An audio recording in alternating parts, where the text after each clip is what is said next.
Hello everyone, welcome to study squad. I am Shivani Chauhan. इस video में हम देखेंगे क्लास 8 इंग्लिश की बुक का चैप्टर कॉमेट, जो फर्स्ट वाला पार्ट है चैप्टर 9 का, उसकी question answers.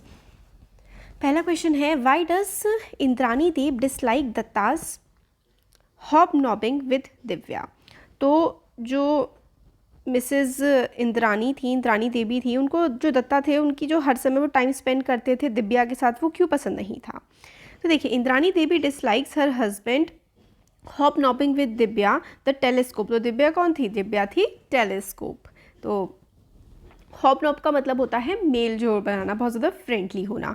Because she thinks that Divya has cast a spell on him. He has forgotten to wear sweater on December night and even not bothered to close the door of their room।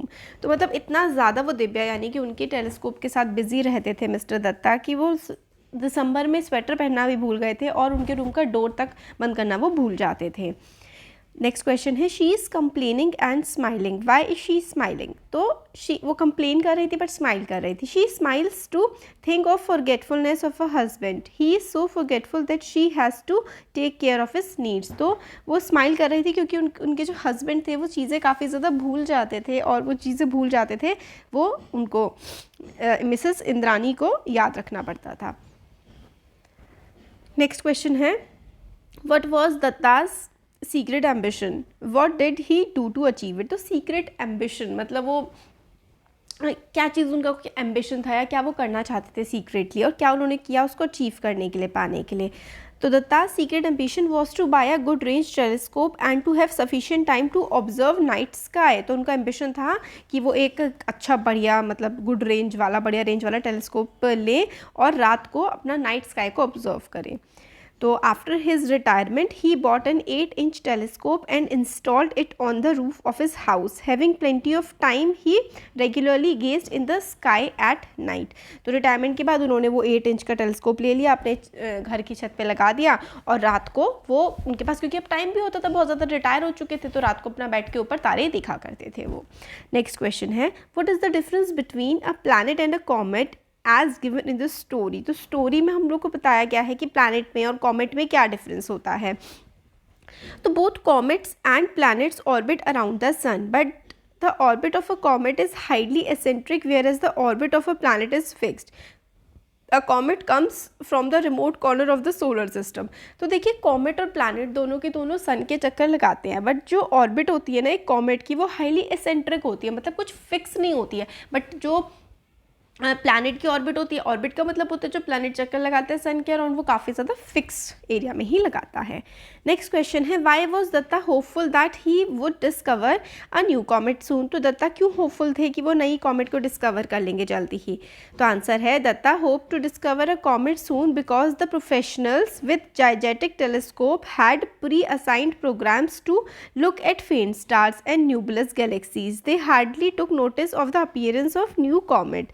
Dutta को विश्वास था कि वो एक नई comet ढूंढ लेंगे, क्योंकि जो बड़े बड़े प्रोफेशनल्स होते हैं जिनके पास बहुत बड़े बड़े टेलीस्कोप्स होते हैं, वो फेंट स्टार्स को, मतलब जो धुंधले काफ़ी दूर हैं तारे, उनको देखते रहते हैं, है ना। और न्यूबुलर गैलेक्सीज जो दूर दूर, जैसे कि मिल्की वे गैलेक्सी, इसी तरीके की और गैलेक्सीज को बाकी सारे साइंटिस्ट देखते रहते हैं, और कॉमेट्स पे उनका ध्यान नहीं जाता, इसलिए दत्ता को लगता था कि वो एक नई कॉमेट जल्दी ही ढूंढ लेंगे।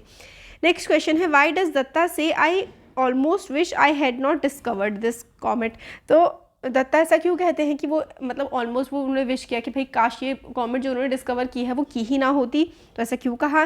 Dutta was an introvert. तो इंट्रोवर्ट कौन पर्सन होता है? इंट्रोवर्ट ऐसा पर्सन होता है जो अपनी फीलिंग्स को ज़्यादा दूसरों के सामने एक्सप्रेस नहीं कर पाता, या वो ज़्यादा लोगों से बात करने में उसको थोड़ी प्रॉब्लम होती है, ऐसे पर्सन को इंट्रोवर्ट कहते हैं। His discovery of a comet brought in unwelcome publicity। अब जो इंट्रोवर्ट होता है पर्सन, उसको ज़्यादा लोगों से घुलना मिलना अजीब लगता है। अब उसको इतना ज़्यादा पब्लिसिटी मिल गई एक नए कॉमेट को ढूंढने की वजह से, तो बड़े सारे लोग मिलना चाहते थे उनसे।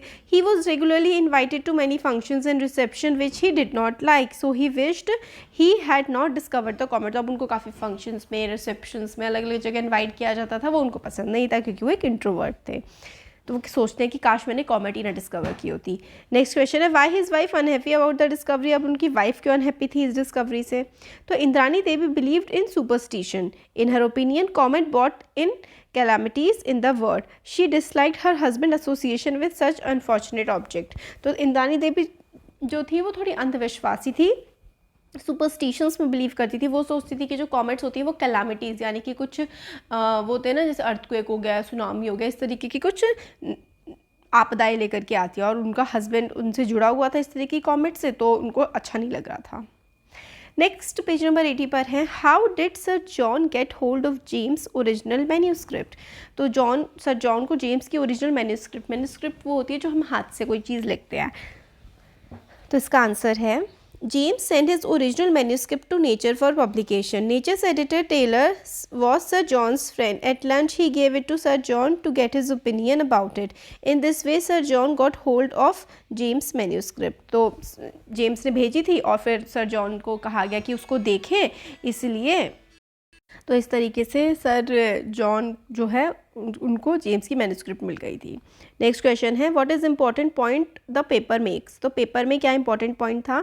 The important point in the paper is that comet Datta is most likely to collide with earth in approximately 10 months. तो 10 महीने में जो कॉमेट थी वो जो दत्ता ने डिस्कवर करी थी वो टकरा जाएगी धरती से।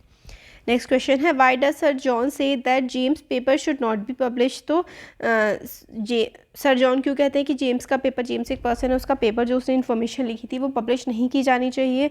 तो sir John realises that if James paper is published it will cause wide spread panic all over the world, so he wants James to tone down the exact truth and express remote possibility of a collision.